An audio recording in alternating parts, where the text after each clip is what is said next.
Cristo Jesús. Conocerlo, amarlo, seguirlo. Juan Manuel García de Alba S.J.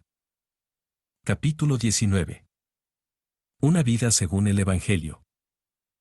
Tanto la forma de ser de Jesús como sus enseñanzas inspiraban y hasta exigían un modo peculiar de vivir.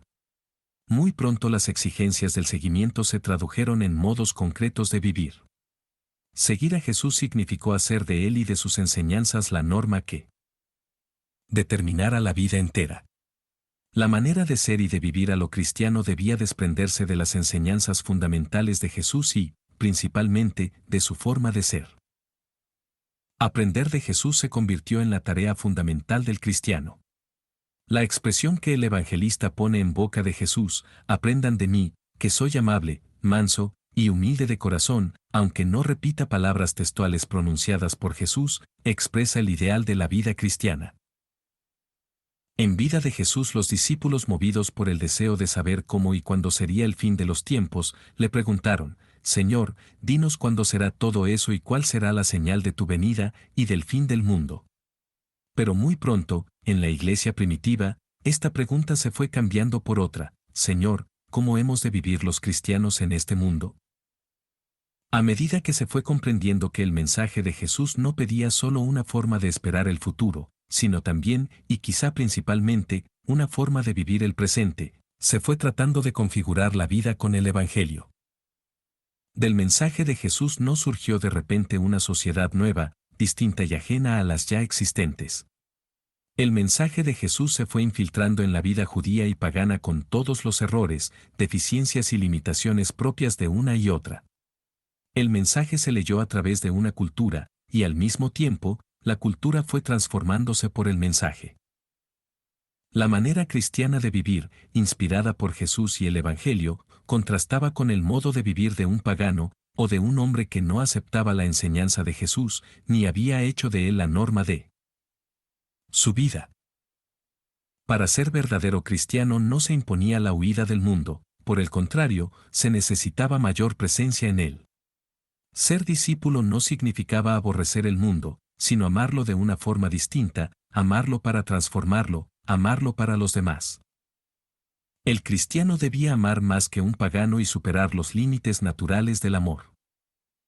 También debía superar, en rectitud, autenticidad, humildad y libertad, la justicia, santidad, de un fariseo.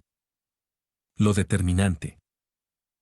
La llegada del reino de los cielos es la venida de Dios como salvación para los hombres. Jesucristo es el gran signo de Dios Salvador. El anuncio del reino está absolutamente ligado con la persona de Jesús que lo proclama y lo realiza.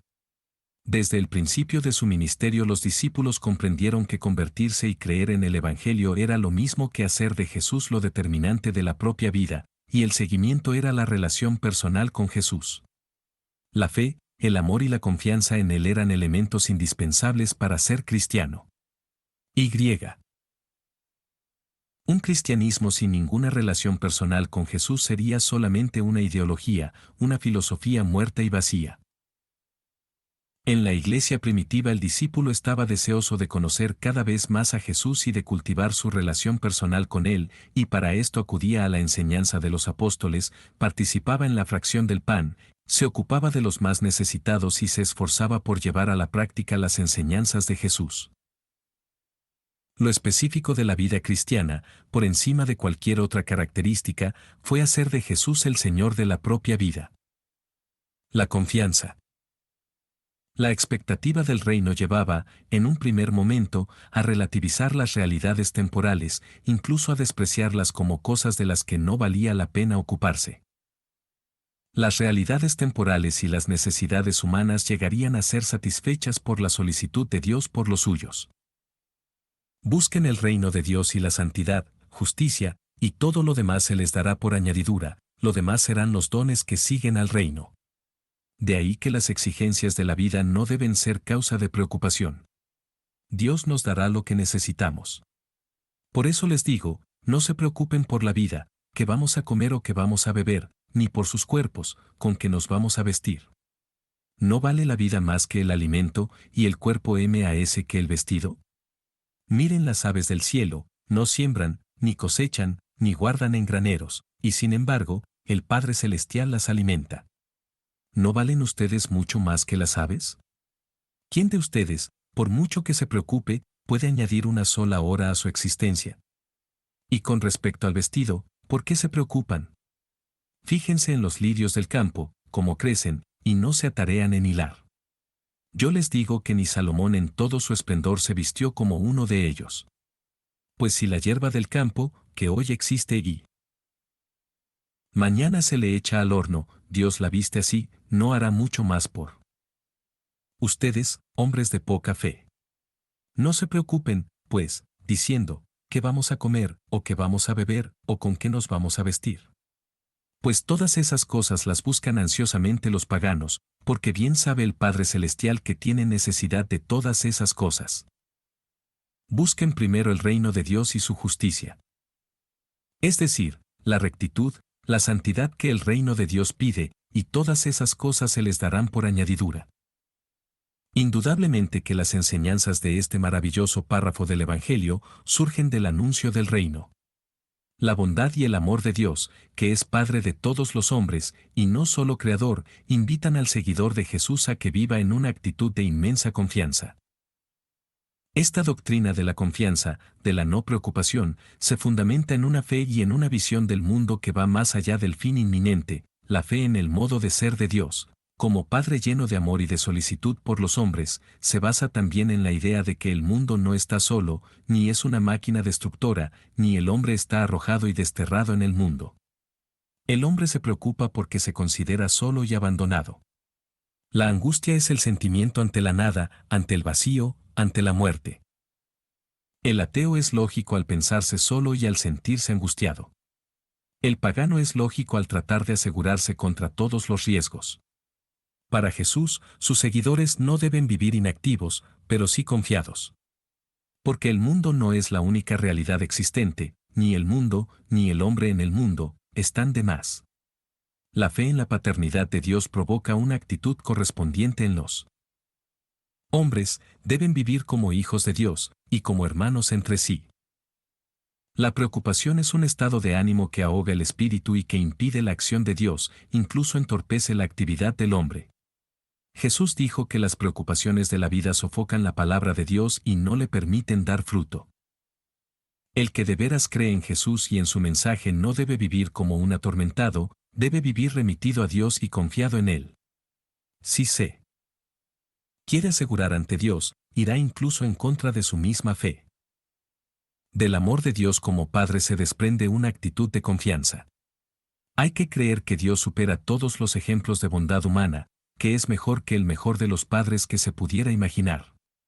Dios debe ser una realidad tan cercana que llegue a orientar e iluminar todos los momentos de la vida, aun los más difíciles. Su amor debe descubrirse a cada paso, en las flores del campo, en las aves del cielo, en el amor humano. La fe. La proclamación del reino que hacía Jesús exigía fe en Dios, en el mismo Dios del pueblo de Israel, pero entendido de manera diferente. El principio fundamental era la bondad infinita de Dios, su amor y su gracia. Jesús vinculaba a ese Dios del que él hablaba con él. Dios que todos llevamos dentro, es decir, con el verdadero Dios que actúa en nuestros corazones. Dios tiene que ser bueno porque Él me lo dice en el corazón y así lo experimenta cada uno como un Dios bueno por encima de todas las cosas. No es que el sentimiento esté por encima de la razón, sino solamente que el sentimiento orienta la razón para ver intelectualmente lo que se experimenta en el corazón. Jesús hablaba de un Dios bueno por encima de todo límite imaginable, y esa bondad de Dios la reflejaba en su actitud, en su atención a los más pequeños y a los miserables, en sus sentimientos de amor y de ternura. Para la gente que escuchaba a Jesús el argumento se invirtió, Dios tenía que ser bueno porque así era Jesús. Una bondad tan grande no podía surgir sino de un Dios verdadero.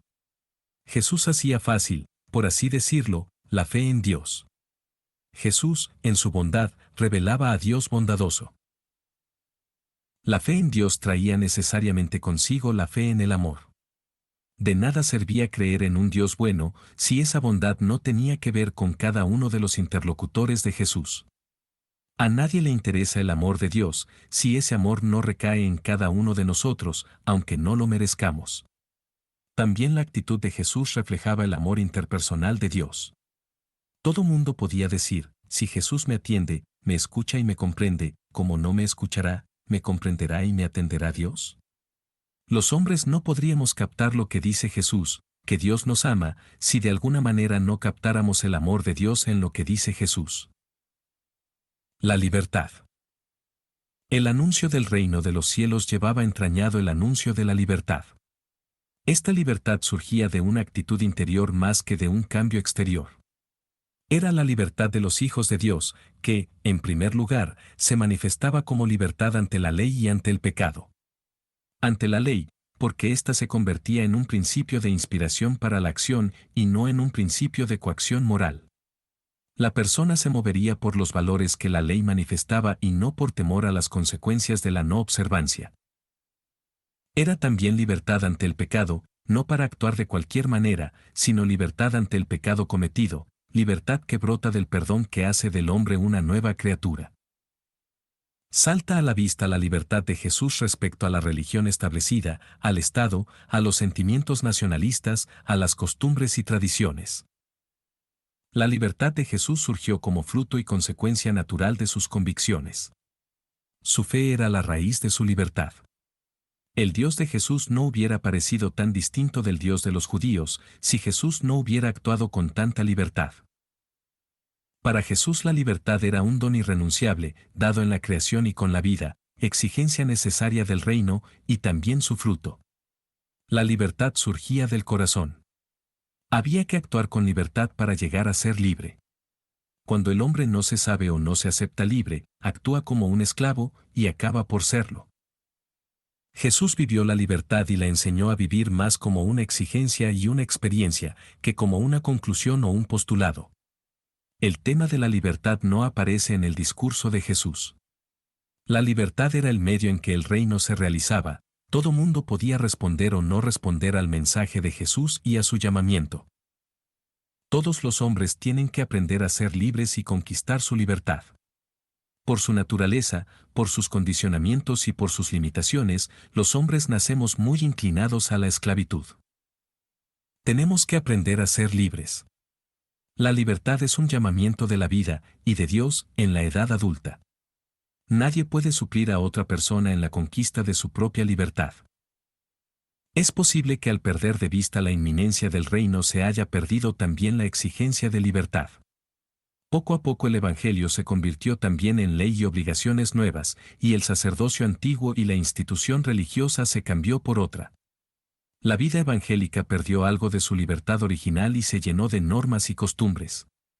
Es tarea de la vida cristiana y del seguimiento de Cristo, luchar por la libertad. No solo con respecto al Estado y a las estructuras ajenas, sino por la libertad del corazón. La libertad del discípulo de Jesús es una exigencia del seguimiento y de la imitación del Maestro. No se puede ser hijo del reino, ni hijo de Dios, si no se es libre. La libertad es la exigencia básica de Jesús. Todas las exigencias del seguimiento se reducen a la exigencia de libertad ante el lugar de origen, la familia, el trabajo, los bienes, incluso la vida. Cuando entregamos nuestra libertad a Dios, no por eso la perdemos. Como todos los dones de Dios, la libertad se posee más plenamente cuando se entrega, porque al reconocer a Dios en sus dones, los poseemos más plenamente. La vida se la ofrecemos a Dios, viviéndola en su servicio, y no mutilándola o destruyéndola. De la misma manera la libertad, solo se la ofrecemos a Dios cuando la vivimos. La libertad es el requisito indispensable que debe llevar todo servicio en favor de los demás y todo acto de amor de Dios, porque el amor y el servicio solamente tienen valor cuando se hacen libremente. La oración. Jesús enseñó insistentemente la importancia de la oración. A pocas cosas dedicó tanto tiempo, y de pocas dio tanto ejemplo, como de la importancia de la oración en la vida del verdadero discípulo. Antes que trabajar por el reino era necesario pedirlo, porque el reino era un don de Dios y porque Dios era su autor. El verdadero modelo de oración era el mismo Jesús, y para orar como Jesús había que orar tratando de reproducir sus sentimientos, actitudes y convicciones, más que repetir sus palabras. Jesús enseñó que la oración vale no por las palabras que se digan, sino por los sentimientos del corazón. Orar como Jesús era decir las palabras de Jesús con los sentimientos de Jesús. La oración era el momento del encuentro con Dios, con los demás, con el mundo y con uno mismo, y por eso era indispensable para la comprensión y la proclamación del reino. El hombre que procede por rutina, que vive programado, o que todo lo tiene establecido, no siente la necesidad de concentrarse ni, tampoco, la necesidad imperiosa de la oración. Por el contrario, el que ha de estar descubriendo a cada momento la voluntad de Dios, hablando no de memoria, sino de un Dios nuevo y distinto, tiene que renovarse en la oración continuamente, aunque lo nuevo y distinto no es tanto Dios, sino el mensaje sobre Dios y la experiencia que se tiene de Él. Servir. El símbolo fundamental de Dios es el hombre, y el símbolo fundamental de Jesús es el prójimo necesitado, y por eso, el servicio a Dios y al reino se ha de prestar en la atención al hombre en desventaja, al humillado, al esclavizado tanto en el corazón como en la sociedad. El reino de Dios exige que los cristianos se ocupen incondicionalmente de cada hombre, sobre todo de aquel que se encuentra en dificultades de orden personal o estructural. Esto exige de ellos que se esfuercen por mejorar las estructuras y por satisfacer las necesidades del prójimo en concreto. Para el hombre que cree en Jesús, la inspiración y la orientación de todo su ser y su actividad ha de estar dirigida a promover el bien y la justicia, combatiendo el mal y el sufrimiento en todas sus formas. Nuestra fe en Jesús y en el reino está bajo el signo del trabajo y de las obras. La tarea de transformar el mundo y de alcanzar una sociedad más humana está confiada al hombre en su historia. El reino, en cuanto trascendente, viene de Dios, pero eso no nos excusa de resolver nosotros mismos nuestros problemas. Promover el bien, la verdad y la virtud, vencer el sufrimiento y el mal donde quiera que se encuentren, recurriendo a todos los medios científicos y técnicos posibles, es el compromiso del hombre que cree en Jesucristo y en su mensaje. Cuando los cristianos están en situación de transformar la sociedad, mejorándola, esto se convierte en una obligación urgente que brota del Evangelio de Cristo.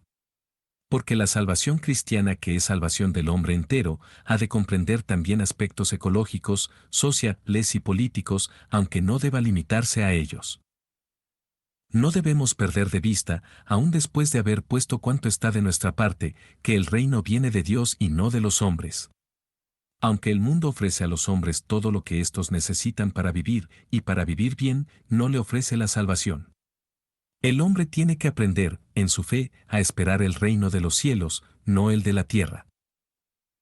Lo específicamente cristiano es la fe en Jesús como Señor y Mesías, y en la práctica, el ejercicio del amor que se dirige al que más lo necesita. Así se atiende a lo desatendido, así se atiende al todo, porque no nos es lícito limitarnos solo a una parte, aunque sea la mayor y la mejor. Debemos atender, con una especie de solicitud divina, a los más necesitados para que nadie quede atrás, rezagado. El hombre del reino, el que cree en Jesús y su mensaje, se distingue del pagano en que piensa que esta realidad temporal no es lo último, y aunque se dedique al mundo con todas sus fuerzas, lo hace sabiendo que el mundo está remitido hacia el futuro, hacia Dios. Y que en el mundo futuro que ahora construye, Dios estará más presente que en el actual. La humildad. El reino de los cielos pide una gran humildad, porque Dios es el único autor del reino, porque el reino es un don que el hombre no merece, porque Dios se complace en ayudar a los pequeños. La humildad es el fruto maduro de la verdad del hombre y de la bondad de Dios. El hombre orgulloso y autosuficiente, en cualquier orden, pero sobre todo en el orden moral, en el de su relación íntima con Dios, no tiene que ver con el reino. La humildad cristiana no consiste en subestimar los extraordinarios tesoros que Dios ha confiado en nuestras manos. La humildad, o lo que es más sencillo, la verdad, consiste en la convicción profunda de que no somos nosotros mismos la fuente de todos esos bienes. ¿Qué tienes que no hayas recibido?, preguntará San Pablo. Nosotros podemos sembrar y regar, pero no podemos hacer que crezca y viva la semilla.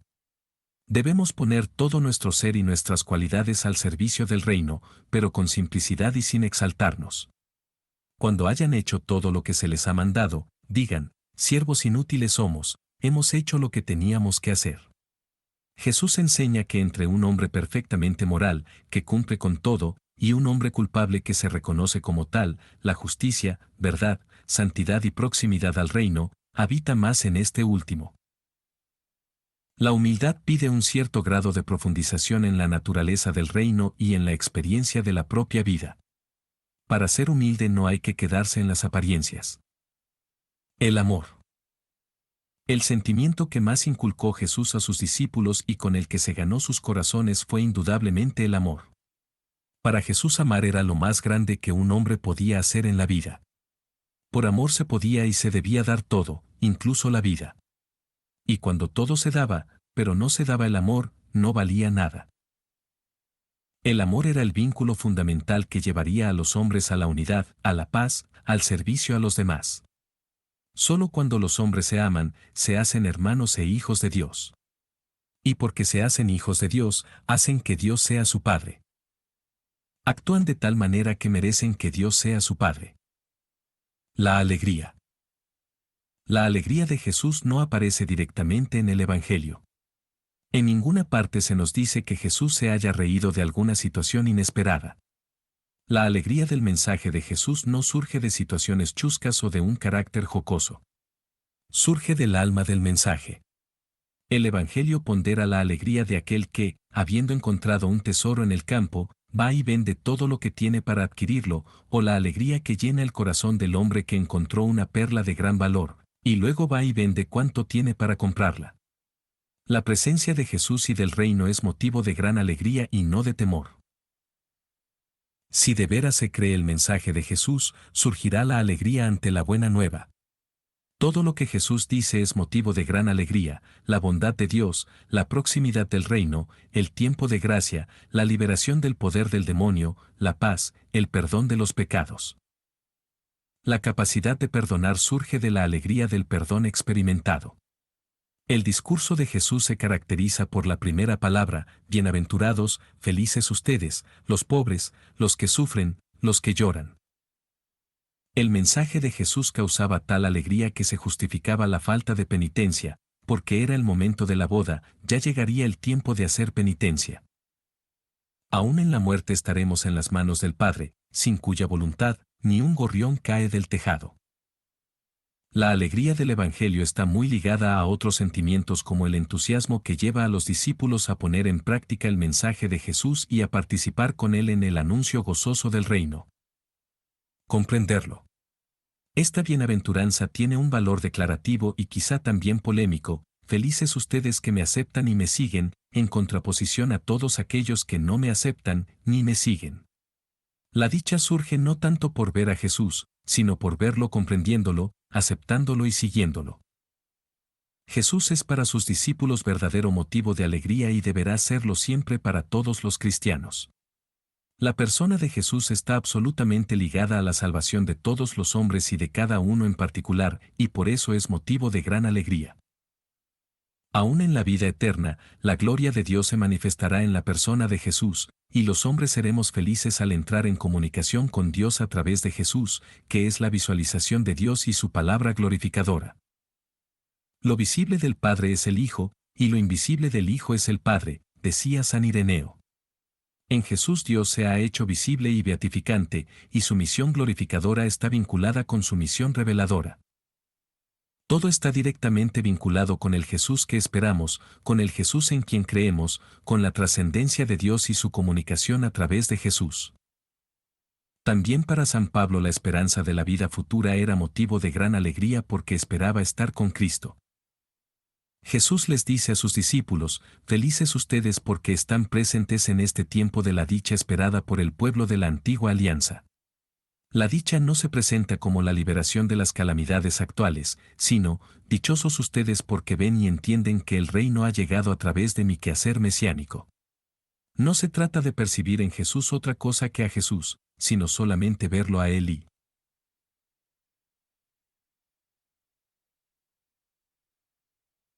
comprenderlo. Esta bienaventuranza tiene un valor declarativo y quizá también polémico, felices ustedes que me aceptan y me siguen, en contraposición a todos aquellos que no me aceptan ni me siguen. La dicha surge no tanto por ver a Jesús, sino por verlo comprendiéndolo, aceptándolo y siguiéndolo. Jesús es para sus discípulos verdadero motivo de alegría y deberá serlo siempre para todos los cristianos. La persona de Jesús está absolutamente ligada a la salvación de todos los hombres y de cada uno en particular, y por eso es motivo de gran alegría. Aún en la vida eterna, la gloria de Dios se manifestará en la persona de Jesús, y los hombres seremos felices al entrar en comunicación con Dios a través de Jesús, que es la visualización de Dios y su palabra glorificadora. Lo visible del Padre es el Hijo, y lo invisible del Hijo es el Padre, decía San Ireneo. En Jesús Dios se ha hecho visible y beatificante, y su misión glorificadora está vinculada con su misión reveladora. Todo está directamente vinculado con el Jesús que esperamos, con el Jesús en quien creemos, con la trascendencia de Dios y su comunicación a través de Jesús. También para San Pablo la esperanza de la vida futura era motivo de gran alegría porque esperaba estar con Cristo.